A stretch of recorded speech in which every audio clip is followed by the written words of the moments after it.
Hey, this is J.R. McNair, Velocity Small Business Radio.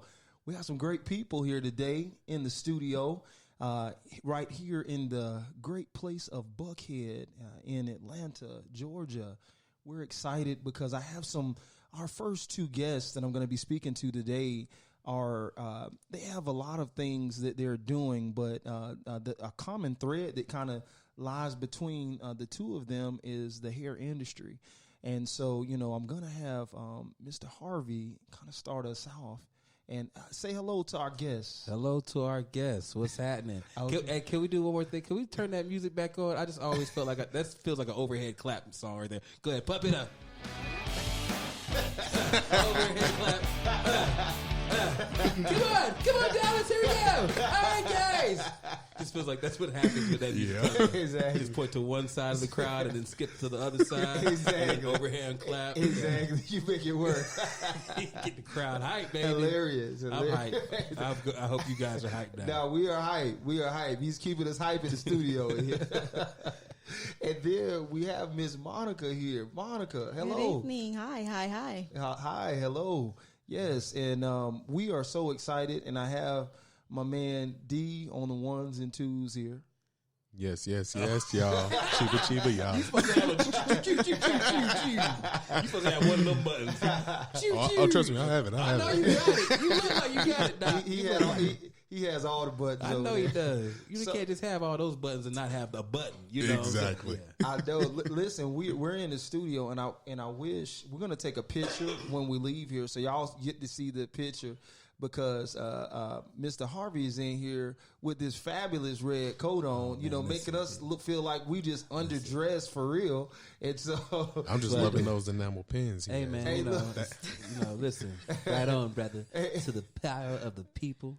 I don't even know if this is like a tangerine. This is a tangerine. It's tangerine, I guess it is, right? But they say some men are like a little colorblind, I guess. Yeah. No, shoot. I was colorblind. I was like, let's get that red. And that's like, no, sir. That's tangerine. Okay. Oh, excuse me. I think it's blood orange. Yeah, right. Okay. Like that fancy drink, too. You know that little sparkling drink? Exactly. So we are, Mr. Harvey, why don't you tell people what you do? Because I know you do several things, and so I don't want to just limit you to just the hair, but I know you do that. That's probably the thing that's got you. That was your main stream that kind of got you into the other streams. Is that correct? Yes. Tell me. First off, thank you for having me, man. I'm excited to be here. Thank you for having me on a panel with such a lovely young lady who's doing such great things, too. I feel like we got some powerful things going to be said today. But I started off as a barber. I've been a barber since I was 12 years old. Wow. Yeah, I've been sweeping up hair in the shop, cleaning off the clippers since I was a little fat kid. They used to call me Bookman back in the day. They used to kill me. I was the custodian at the shop. So from 12 to 15. But that's how you get your... you get your chops. You get your thick skin. That's right. That's why I'm double-skinned now. That's what right. I'm saying? I'm big-boned. I'm double-skinned. That's double-skinned. There it is. Just put it on a T-shirt. Put it on a T-shirt. Double-skinned, baby. You know what I'm saying? That's right. But nonetheless, though, I've been blessed to be start off in barbering, but I also do stand-up comedy. I have a TV show that I executive produce called Ghost Brothers. It's on its third season, or our fourth season, actually, coming up on Travel Channel for our fourth season this upcoming year. We also have, I would be considered a celebrity barber, to say the least. Probably have one of the strongest clienteles as far as African-American barbers or barbers, period. And now I'm opening up an art gallery that has a men's grooming spa in it also. So we're trying to do some really innovative things that's going to kind of take over really take the barbershop experience to a whole nother level, to where it really is, because it's inspired so many people over the years. So that's awesome. Yeah. So what made you want to change? I guess some people say if it's not broke, then don't fix it. So, what made you want to innovate in that way? Well, I would just say it'd be more so revolutionizing, because it's going back to its original factor, right? Back in the day when, African Americans were set free, some of the first entrepreneurs that were done were barbers. And typically, we were well educated, because we had to have, just those type of conversations and things of that nature. And we just had a different, ability to just be able to make money quicker. So, what I've realized is, most of the barbers, especially in Atlanta, one of the first millionaires in Atlanta was a barber. So it's just like really just bringing that type of pride back and that type of like understanding of like how powerful the barber is in the community of influence, and in the sphere of influence, with the barbershop being the last brick and mortar, that really truly exists, that has, people coming in and out of it every day. It's the ultimate, how would I call it? Focus group. It's the ultimate focus group, to be totally honest. You're going to know if music is good, bad. You're going to know if, somebody's performing great or terribly on the court. We're going to critique you about sports. We're going to critique you about style. We're going to teach you about style. We're going to teach you about music. We're going to do all these things. So the barbershop is typically where every black man has met the first entrepreneur of their life, is their barber. So it's just really just kind of bringing more awareness to that now. That is awesome. That is awesome. I think that also when we look just in the industry as a whole, the hair industry and in the black hair industry, one of the first documented black millionaires in our country was in the hair industry, Madam C.J. Walker, correct? Yes. And so she ended up doing some revolutionary things that even to this day, the way she set up the networks and the things of that nature with the women that went out and sold her products, and it was just revolutionary. Even to this day, for somebody to have done it on that magnitude, it would be amazing. But to have done it, as long as she had done it, that's amazing. So I guess that goes to speak to the level of knowledge that comes from that industry. Yeah. When we go in there, of course, you talking everything from politics to religion, yes. to to sports, yes. to economics. Yes. Everything, philosophy, everything that is like I think if even speaking of philosophy, it's like it would be like the meeting place of all the cultural people of our day now. That's correct. Because typically you can literally have every person from a walk of life in the barbershop all at the same time, of every demographic all at the same time, responding on one common thing, what may be the conversation, whether it may be like we said, a game, whether it may be economics, experiences, and different things of that nature. So, but to more so answer your question, where I got all this from was two places. One, relearning my history of barbers, right? Just like relearning like the power and the mentality of what a barber is, as far as like their impact on communities as a whole. Second, traveling has really elevated my my idea of what this could actually be as far as a barbershop. So, like I said before, 555. Hold on a second, I gotta put that up there. You saw that? For those who can't see. Oh, it says 55. Okay. PJ, get him real quick. Hit him with that voice too. Hit him, go. Oh yeah, I'm going to hit him with that voice. There it is. Smooth jazz. Oh, so it's 5:55. Yes, on the dot. So I just saw it a second ago. But nonetheless, though, traveling. Like I said before, being blessed with being able to be a celebrity barber, I've been able to be blessed to travel the world. So one of my best clients just so happens to be Nas. So I've traveled all over the world with Nas, from Africa to anything on this scale. I feel like they look at it like, man, if my barber's doing it, how much more can I? If I've even had more college experience than he has, I have just as many connections, or, I just want to inspire in that sense. That's why we have the art at the level that we're going to be having in there, before the sheer fact that they need to see that this is what we do. You know what I'm saying? Like, most definitely. This is what we do. We control the culture, or as Rhapsody would say, we control the cool. You know what I'm saying? Yeah, most definitely.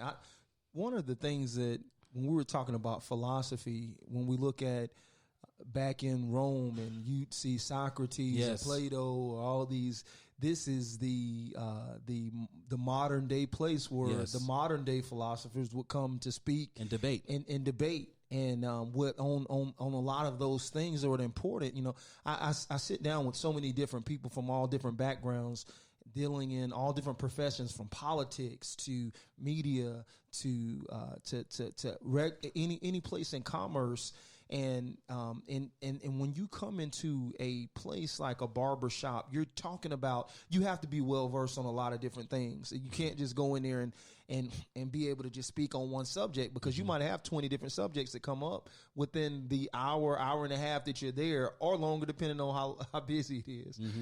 So that's amazing. I wanted to take an opportunity to kind of just shift place with you on. I had a friend of mine who was he was similar to you, but he wasn't in the hair industry, but he had a lot of different things that he had rolling, and he was a comedian. Okay. And so a friend of mine, John Gray, and I know John Gray. You know John? Hey, it's funny, and it's funny because me and John Gray knew each other before we kind of both were kind of like moving towards that. He was working at New Birth at the time. Okay. And I was actually a chauffeur at New Birth. Like, I was driving everybody from like Fred Hammond, like Israel, Kurt Franklin, and like they were like requesting me to drive them, right? Because back in the day, when New Birth was New Birth, they was having everybody. So like I would be in the back room. They were like, "Hey, Marcus, but God bless you, Doc." What I'm saying? How Eddie had that head right there going. Right. Like, God bless him, in his ministry. But it'd be like all right. that. But nonetheless, though, man, it's kind of crazy. Like I even call those things like knowing people like before they blew up. I feel like it's a success cluster is a term that I like to use. A success cluster is when everybody is on the same level but has an enormous amount of passion that actually exceeds where their level of actual working is. So like seeing John Gray just pop up and blow up like he is, it's like kind of like dope, But people say that they look at that as an overnight thing. I seen John grinding forever. Yeah. When I first met John, so I went first to a concert, to a show, a play, and I didn't even know who he was. I was just somebody had given me some tickets to a play. I went to a play, and it was a play he did. It was like the one man show at it was at the Civic Center. And then and I was like, and I remember I took my fiance at the time. We went, who's my wife now, so same person. Come on, somebody. She'd be like, she'd come back and like, hold on, say, who was you talking about? Really? Really? I thought you was really talking about business. Exactly, right. And so we went there, and one of my other business colleagues, she said, you know what? She would always introduce me to several people, and she was like, I got somebody who needs some assistance. Boom, boom. So we connected. We ended up working with him for years. He used to come in from Nashville, pick him up, drive him. He drive him to my office. We sit down and chat, and do those things on that end. And I hadn't seen him in years. And I was in the airport, and he was married. And then the next time I saw him on TV again, on TBN, and then I saw him on TBN again. He had I saw him, all these people. I said, why is he all those people? And I just didn't realize he was doing the stuff with Joel Osteen. Then, blink my eye again, and he had a church, a big church. Hey, man, listen. So especially when you get up with Joe will get you right. Look, right? Say, hey, everybody, I might not blink. Yeah. But I'm gonna put you on. Put you on, yes. Right? Put you on, black That's man. Right. That's right. That's right. I like that. So tell people about your place now, where you are, in King Plow, and tell them, is it open yet? No, we're doing a soft opening the 15th of December, but we will be doing our grand opening January 18th. So, like I said before, it's just really just a hub of like creative and artistic greatness and excellence, in a sense. Like I really want it to be a hub to where when anybody comes to Atlanta or even America, they have to come to the Musa Layer, because it's like something that is like a bucket list item for a brother. Like we actually have a service in there where it's a $10,000 haircut, where you get your own clippers, your own cape, your own it's a massage. It's like a whole day. But we give you 24 karat gold clippers, as well as use none of the most expensive products on your head. So it's a sultan type of service, and I believe that all brothers will deserve something like that. We don't have an item like that. You can't really say a brother could just say like, yo, there's an item that I have to have and I can splurge on like that. So yeah, totally. I mean, man, you need to have some security in there. Hey man, listen, I got two pit bulls. Now they loose. They loose. Yeah. And I ain't trained them yet. They bit me a couple times. Okay. So let me just kind of cut in real quick. Yes, sir. I just want to say, one, I love the name. Thank you. I mean, when I hear it, it just speaks to me. Yes. And second, $10,000 haircut. Hey man, it's an Man. experience, bro. Yes. Yeah. I can only imagine what Yes. that's going to be like. Exactly. And we have membership packages, one where we have lockers for our clients who are part of our membership, where they get access to all of our art galleries before they open. You know, they have private showings. You have your own choice liquor that goes into your locker, cigars, you know, just things that just really elevate the black man's experience, really. And that's one of the things. But the Musa Layer, the name actually came from Mansa Musa, the wealthiest man of all time. Yeah. You know, West African king. One of the things, the reason why we named it the Musa Layer is not necessarily because of his wealth, but because of what his wealth affected and how his generosity affected economies. So most people would know that when Mansa Musa went on his pilgrimage, he actually went through Egypt or Cairo at one point and actually gave away so much money that it actually set the economy, you know, influx. Mm-hmm. So what we've decided to do is like nowadays we know that our currency is actually culture. So we want to be able to, you know, have so much culture in a space that whenever we go on our pilgrimages across the land, whether it be our homes, whether it be wherever we're going, we take some of that Musa Layer and actually change the whole economy, the whole outlook on that space. I just came up with that on the head. Look. Boy. God no. That's real though. Like that's really what I mean. And that's all. And I just never been able to articulate it until today. That's really what our whole goal has always been, to like really elevate the mind of the brother, of the entrepreneur. Like not only just being a small business, but like to have a whole mindset of like, yo, I can do something that's on a whole nother level that puts a footprint on the world and on culture that has not even been seen just yet. You feel what I'm saying? Yeah, I totally do. So yeah. That's awesome, man. Yeah, I think that that's phenomenal. And I want to ask you two questions. Yes, sir. The number one question is, what is your greatest mistake that you've made in your entire career, and what's the greatest win?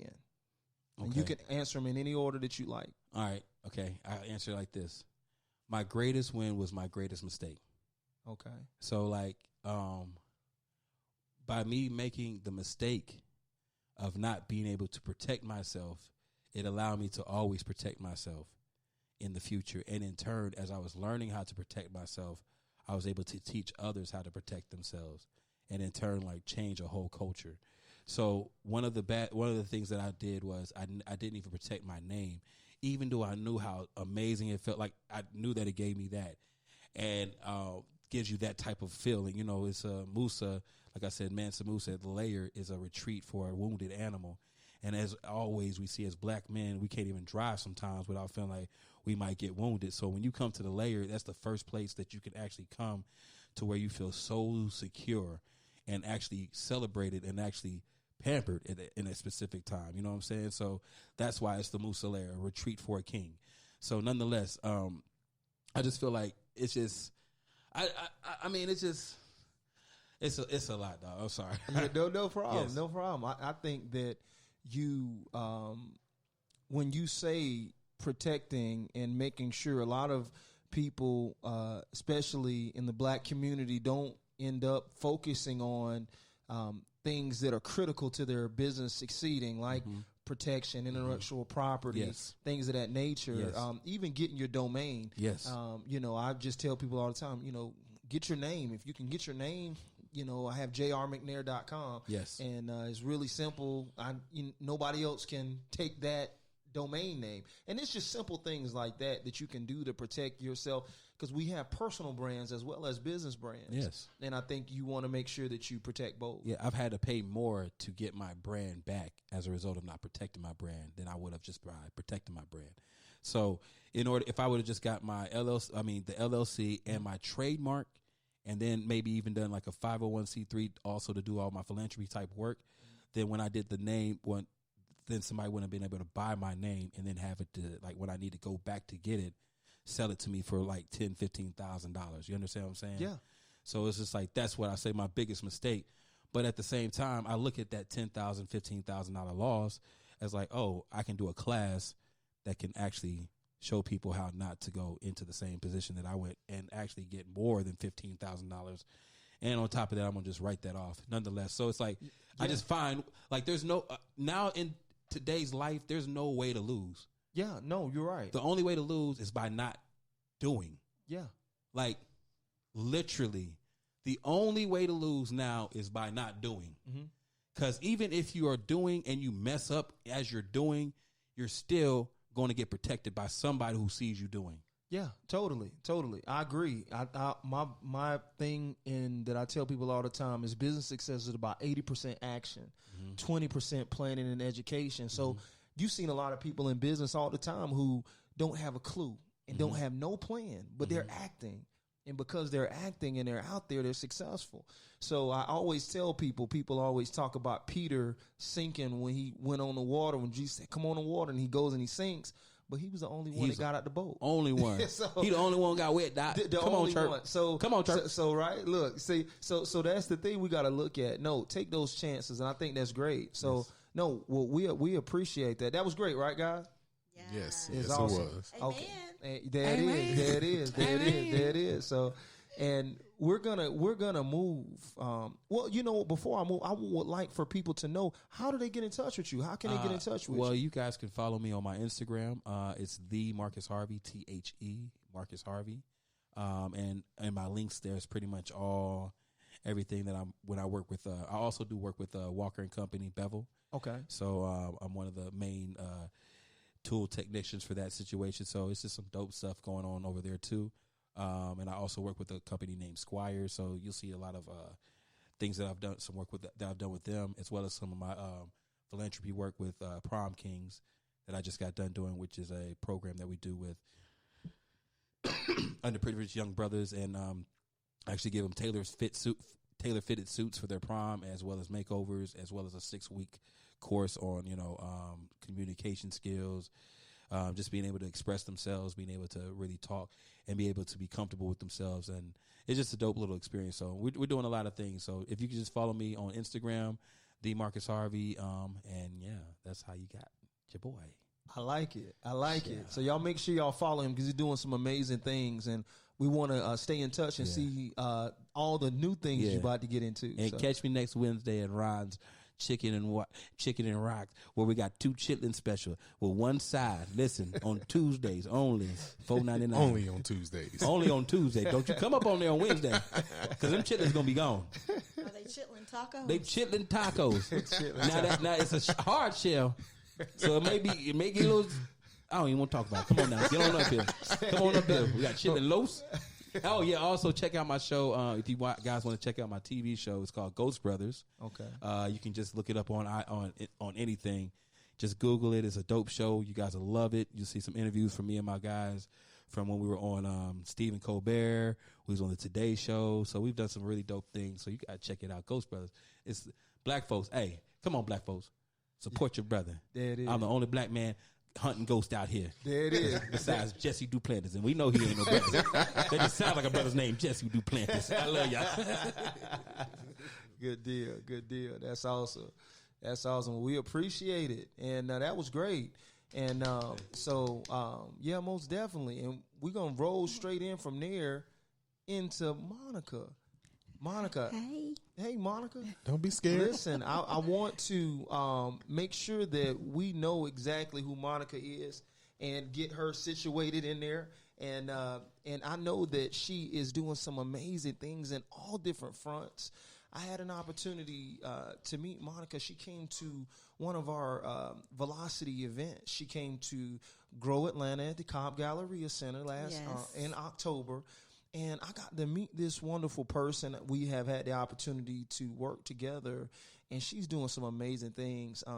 She has a background that really scopes all spectrums. She has been active duty military reserves. She has done a little bit of everything. She has been in a nurse in the medical field. She has also had the opportunity to just do a bunch of different stuff at all these different spectrums. And she's an amazing, talented woman. And I wanted to make sure we got her on here to talk about her companies, Regal Me, and to also talk about this new product. I mean, well, it's not her new product, but her newest featured product, which is Nurse Miracle, and also because I have an additional surprise at the end.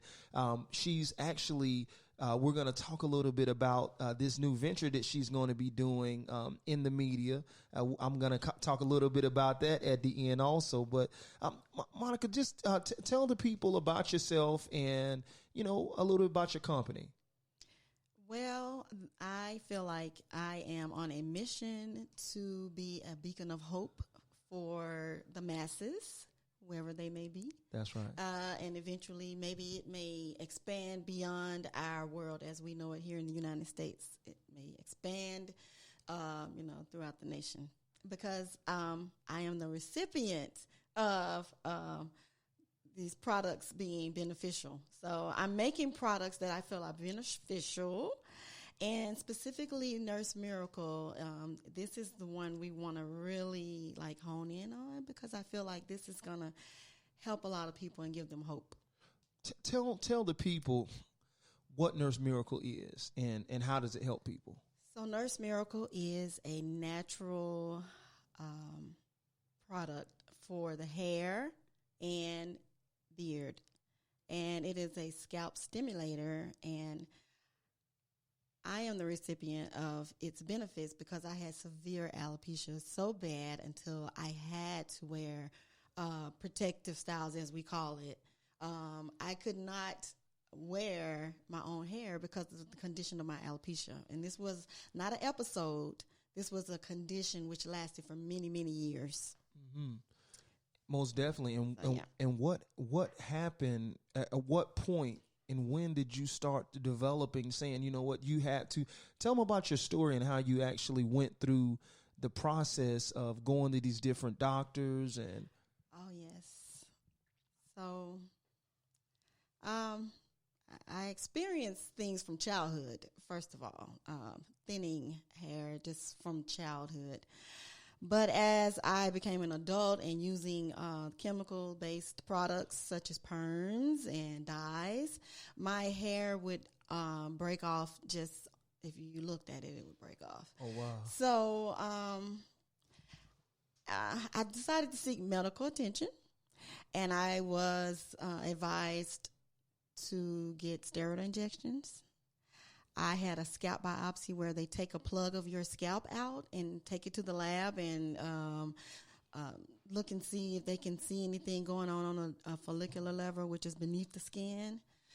And they came back and told me I had alopecia, and some of it was due to braiding, and I had surgery on my scalp. So, I was told that my follicles were dead from another professional. It was almost as if I was hopeless based on the results and the diagnosis that I was given, that your follicles are dead. Once the follicles are dead, they do not grow back. And we can try to do the corticosteroid injections. And I had the laser light from another place. I went to several different places looking for hope. And I kind of turned within and started seeing what can I do instead of reaching without, because when I reached out, what I got back was hopelessness, which is why today I'm like, okay, Nurse Miracle transformed my life. And I feel like I'm walking in a miracle, and I want to help others who may be hopeless. And that can be people with hypothyroidism, which causes hair thinning and hair loss, lupus patients, people with alopecia, such as myself, people with conditions caused from braiding and weaves, and people with chemotherapy.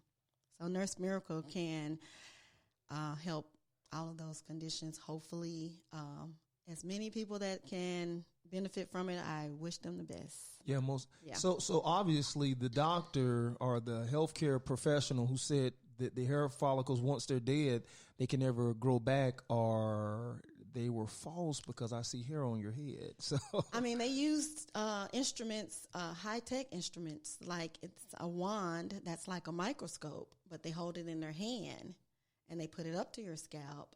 And so it magnifies what we see with our naked eye, just, and they're showing me on the screen, look, this is your follicles, and this is, see how it's, scarce here, and they're dead, and they're not going to grow back. So, yeah, I had not just by word of mouth, but I actually was seeing through technology that there was no hope, pretty much. And then when did you get to the point to where you developed this product?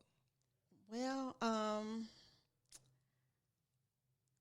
few years later, I just started researching and looking up natural means of hair growth. And I started to make my own product, but to be honest, I didn't think that it would make me where I could wear my own hair again. I really just, I can't explain it. I used it, but I didn't. I wanted to believe, and I asked for it, but on the other hand, I didn't believe. It's kind of weird. Yeah, we do it all the time. We do it all the time. Yeah, so I really used it to freshen my braids because when you use essential oils, they are antimicrobial and antibacterial, and so therefore you're not going to get the it's going to freshen the smell from you wearing those extensions and stuff for prolonged periods of time. So I used it to freshen my braids. It also moisturized my scalp, and I used it to stimulate my scalp, but I didn't think the stimulation would cause these great miraculous results. So. Most definitely. And when did you find out that it actually did had the other effect of growing hair? Once I actually cut my hair all the way off in 2017, I was able to do some other things, which is why I would love to consult with people.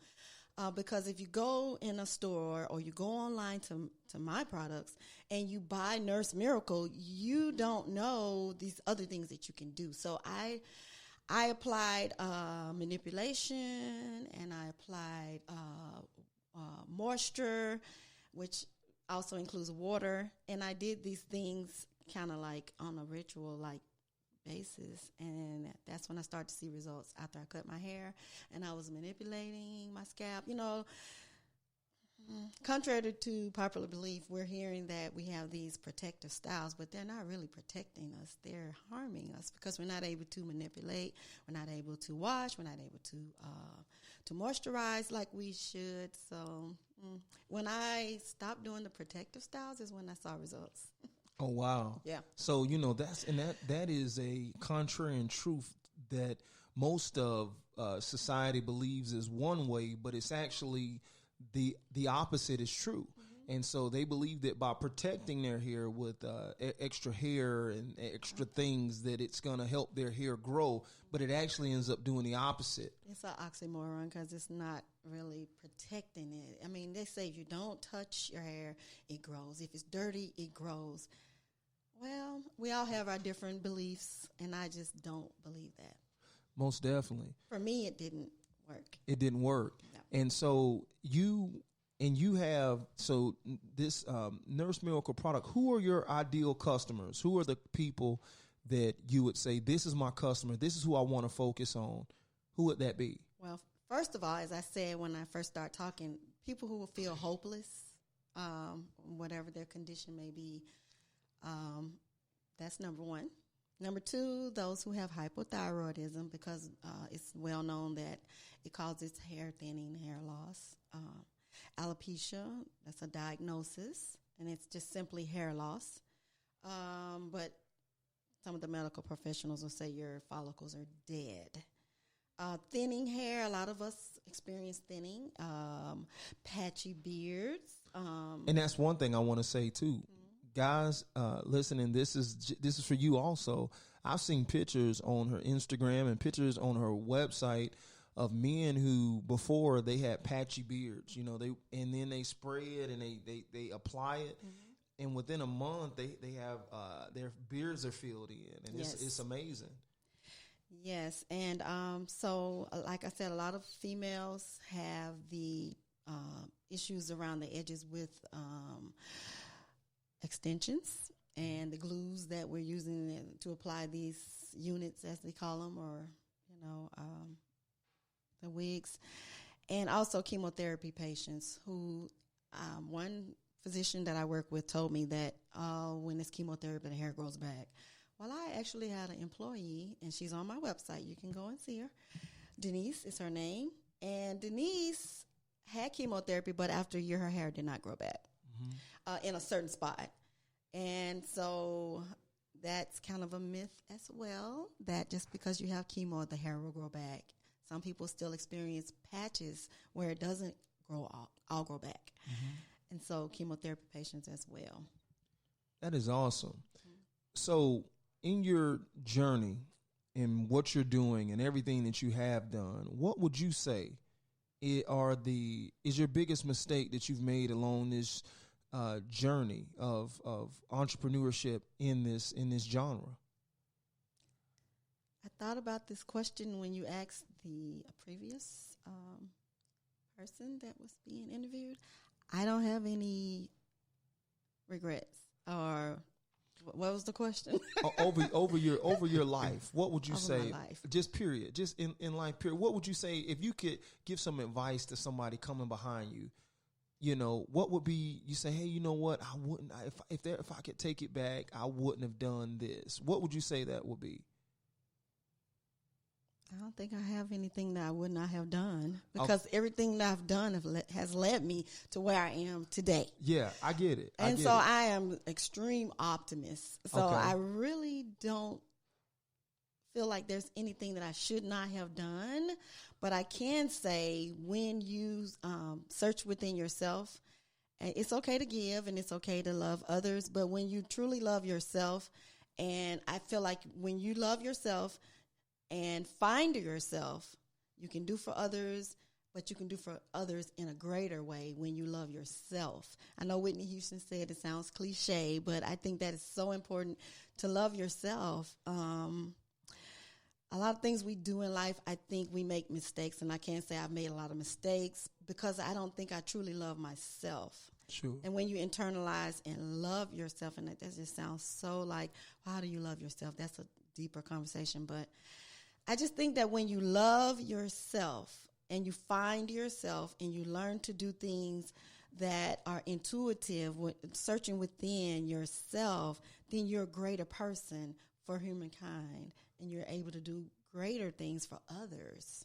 Yeah. No, and I just want to hop in real quick, because a lot of people don't think about it, but if you've ever flown on an airplane, flight attendants, they tell you all the time, you got to put on your life vest before you can try and save somebody else. And that oxygen mask too. Yep. That oxygen. Yes. No, and I mean, the whole true. point is, you know, the greatest commandment is to love others just as you would love yourself. But if you don't love yourself, then how can you love others? A lot of times we walk around and we're doing things in human nature based on our neighbor and looking out the window and looking on social media, and we're not really in tune with who we are and what we can be. We can be so great, but we're too busy looking at others. I like it. I definitely like that, because you got to love yourself first. And I think a lot of us end up spending years of time where we're not focusing and loving and spending that time on ourselves so that we can properly love other people. So I think that's a great answer. Yeah. My other question was, what's your biggest gain? What is the biggest thing that you say, boom, this was it in my life? My biggest gain, even though it may sound contradictory, even though I say love yourself, my biggest gain was when I grasped the philosophy that it's not about me, but it's about what I can do to make the world better. So it's not always about me. And when I realized that this is so much bigger than me, that's why I say I'm a beacon of hope to other people. I love myself, and I want to help other people as well. But I think it's definitely not a contradiction. It's definitely, they both set in themselves their own way, because first off, you have to love yourself, but then once you learn how to love yourself, then you can learn how to love others in the right fashion and in the right way. So no, I think that was great. I think that's great. And how do people get in touch with you if they want to get in touch with you about that great product? I do want to say this. On her website, she has some other great products, and I've had the pleasure of using them. She charcoal masks to body shade, butter to body scrubs to, and the charcoal mask whitens teeth. Yeah, I've yet to use it for my teeth yet, but I'm gonna try it. Yes. So how do people get in touch with you? So please reach out to me via Facebook at The Regal Me, TheRegalme. And also the website is theregalme.com, spelled the same way. And then on Instagram, I am me_regal. Most definitely. And then at _regal _me. Yes, Instagram is, okay, if I just said me_regal, that was Twitter. That's the Twitter. Me_regal is Twitter. Instagram is The Regal Me with a underscore between, so there's _regal_me. Most definitely. And you can find all these products. And one of the things I wanted to say, she is actually going to be coming on with one of our other co-hosts, and they will be hosting our hair show, just talking about just hair and things that are happening in the hair industry in and across Atlanta and across the nation, in the black community, just talking about hair and how it the different products, the different services, the different tools, all the things that we can do to help us with our hair. So we're going to have some information on that also, and how you can get in touch with her. That was a great time to talk with Miss Monica. Thank you so much. Yes, and if you want to further consult with me, you can check out the website also. And I already gave you how to get there, which is theregalme.com. Most definitely. We appreciate it. And last but not least, we have the headliner here at the end to close it out. No pressure. Yeah. Miss Constance, how are you doing today? I'm well. How are y'all doing? Doing great. We are excited to have you here, and kind of just talks about a lot of the stuff that I always talk about in my life that is important, really has gotten my success in my life, and that's with relationships. I'm very big on relationships, and anybody that knows me, I always tell them, hey, it's all about my relationships. And I'm a very loyal person to the people, in my circle. And that's one thing that's important, is relationships and building those relationships. I was just talking to a gentleman earlier today, and I was telling him, I said, I was at the bank and we were talking, and I said, man, you look kind of like Ray Lewis. And so we started talking. I said, I played some ball overseas, and I was saying I went to Wofford College, where we're smallest, the smallest Division I school participating in football. And I told him, I said, although that was probably not the best place for if you wanted to play professional football, but it was the best place to build relationships. And so me being there and having an opportunity to be student body president there, and the relationships that I was able to build, I'm still reaping from them today. So I think relationships are so very big and so extremely important. What do you think about relationships? I think the world of relationships. It's like you said, relationships are everything. Any relationship you have has the potential to shape your life. We're good? Okay. So any relationship you have has the potential to shape your life in some way, shape, form, or fashion, even if it's, like you said, somebody you meet at the bank or in line at the store, or somebody you go to school with, someone you have a romantic relationship with. It all adds to the person that you are. Most definitely. I love that you focus and I know relationships can be so vast, but where do you lie in this relationship portion? I would say I focus mainly on relationships with yourself so that you can have healthy relationships with others. And I focus mainly on romantic relationships only because I cater to single millennials, and that's kind of where our desire is is to, a portion of us anyway, is to eventually have a healthy relationship and get married. But I think that the information that I provide, and that's what I love about this too, is that it works across the board. It'll work for your coworkers. It'll work for your family. It'll work for your friends. And I think that's an important step of having healthy romantic relationships, is practicing in those areas too. If you want to have a healthy romantic relationship, are you a good friend? Are you a dependable coworker? Can your family count on you? That's great. That's great. I think that's very important. I think that all of the time I tell people, when you're working on a job, are you just really working? Are you just trying to get off the clock to go home? Mm-hmm. So when it's your turn for somebody to be working for you, will they be doing the same? Mm-hmm. So, and these are things that we have to ask ourselves. What Queenly Me? Where did the name come from? The name is kind of funny. I hope y'all don't think I'm shady. But there was a point where I was scrolling on social media and I just got so irritated to see every other post of a female just saying, oh, I'm queen, I'm queen, I'm queen. But they would have on, like some lace front wig all the way down to the ground with some tight yoga pants, and they're taking butt shots in the mirror and caption queen. And I'm just like, really, like every other post. And I'm like, are there no prerequisites to calling yourself a queen? Do you realize, like, when you think about an actual queen, Mm-hmm. they set up their whole bloodline before you even get there so that you can be a queen. Totally. But we just completely want to skip the process and just give ourselves the title. And so instead of having it Queen Me, I said Queenly, because I want to place the emphasis on the fact that we're always becoming. There is no there.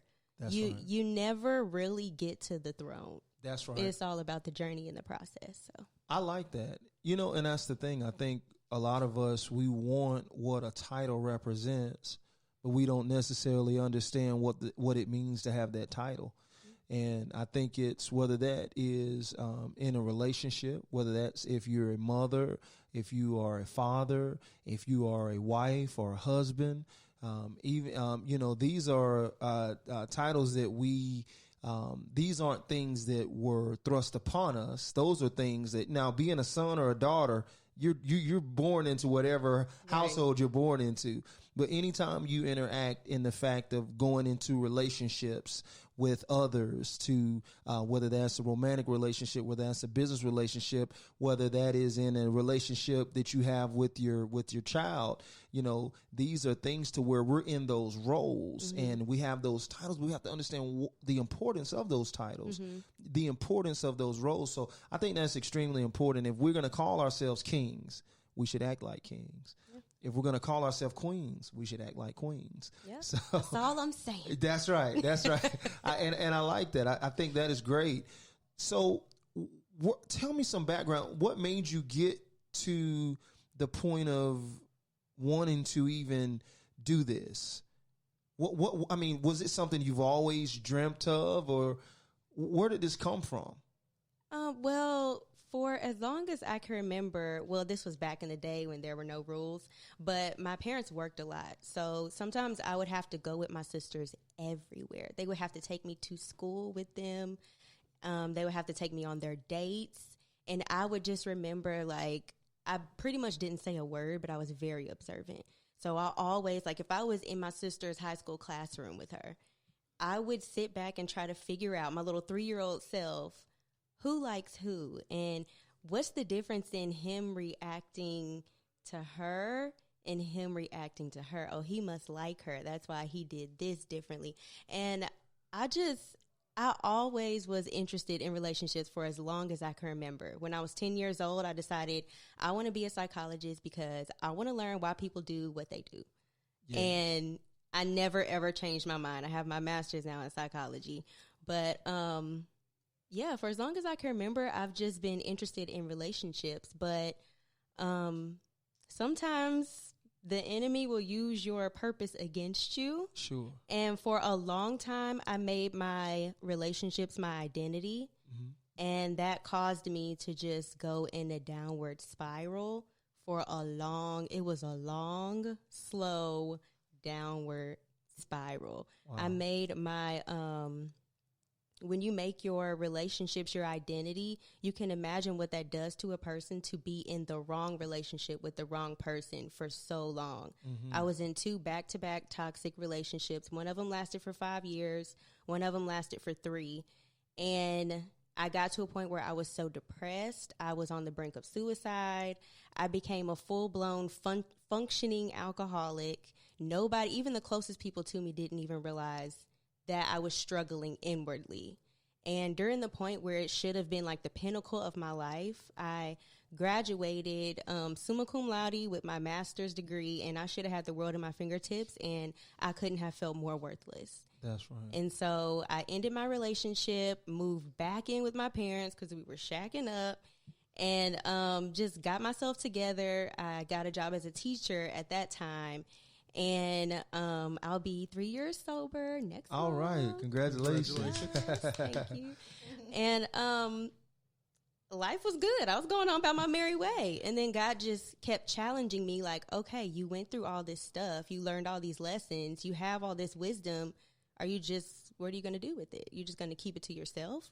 And so I started writing it down, and that turned into me creating the blog, Queenly Me, as a place to just share my wisdom. And a lot of what she said, it kind of got bigger than me. At first, it was kind of just like my therapy and, to get God off my back a little bit. Like, okay, I share a little bit here and there. That's right. But once I started getting feedback from other people, it became bigger than me. It became my purpose.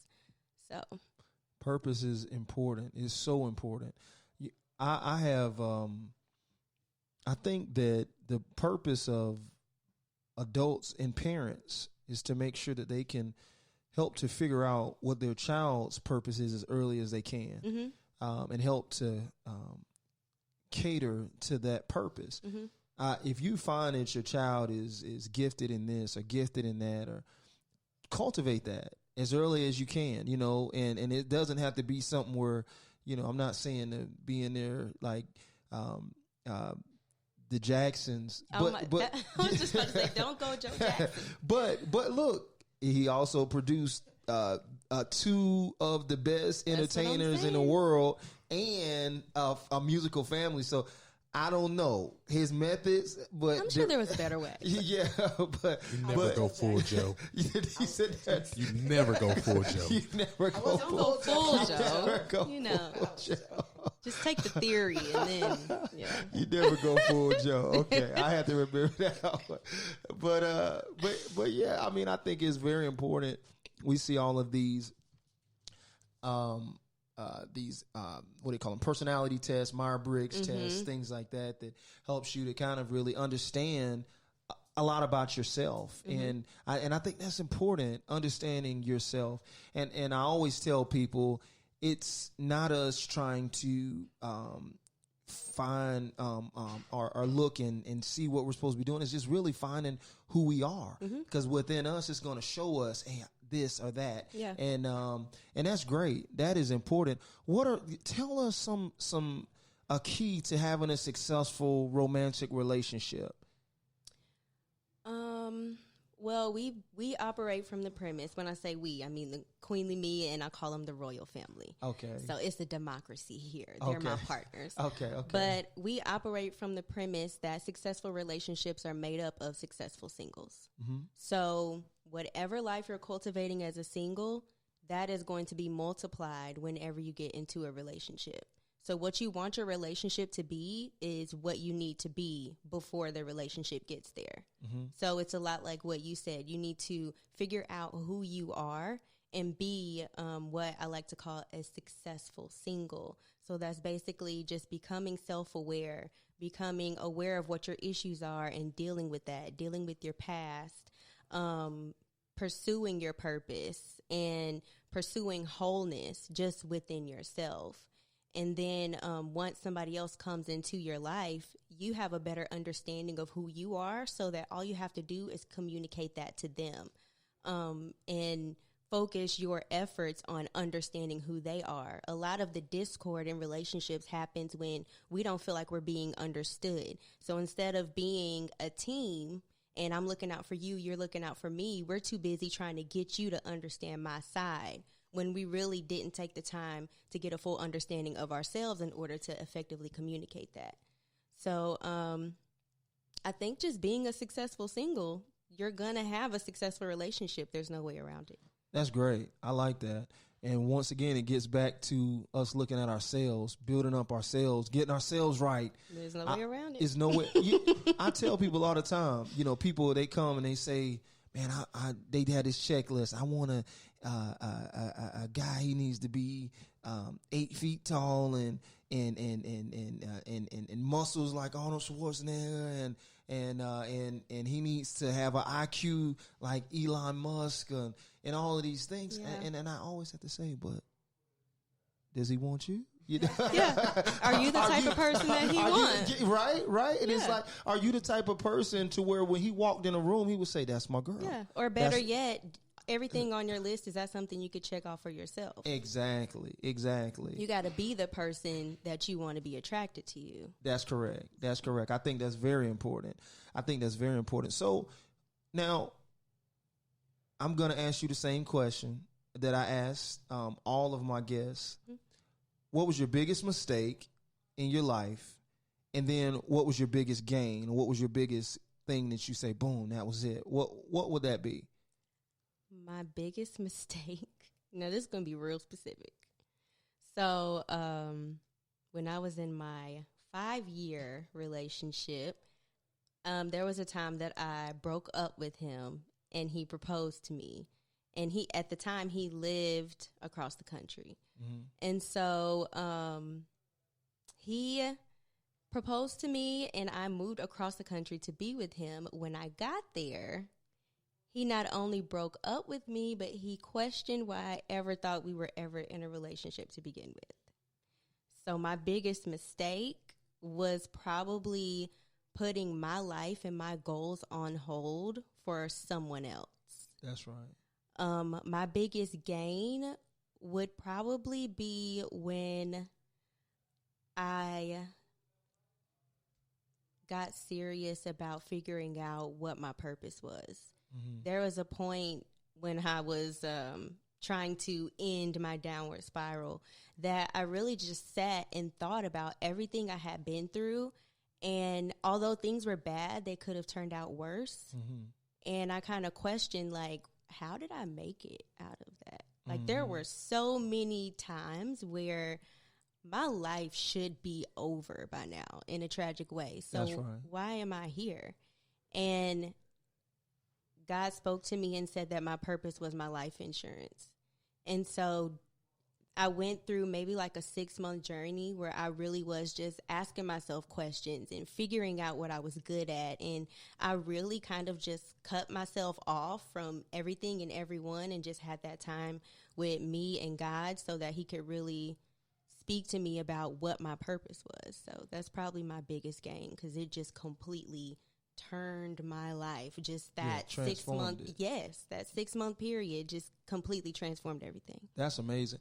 And I love that quote that you gave too. Exactly. I'm over here thinking, okay, she don't know this right now, but I already put that on a T-shirt. You'll be able to buy it soon enough. I know, right? That's fine by me. She said your purpose is your life insurance. Okay, I like that. That's good. So tell people how they can get in touch with you if they want to reach out about you or your services. Mm-hmm. You can get in touch with me on queenlyme.com and on Instagram at queenly.me. And you can also go on my personal Instagram at Constance D. Gordon, Gordon. And yeah. Oh, I'm also on YouTube at Constance D. Gordon. Okay, that's great. Well, we appreciate you having the time to come and sit down with us and discuss all your great things. And Monica And, and Mr. Harvey, this was a great show. We look forward to getting y'all on here in the next show. We're so excited. Next week, we'll be coming back at you again. But once again, from Buckhead, this is J.R. McNair and Velocity Radio. Till next time. Till next time.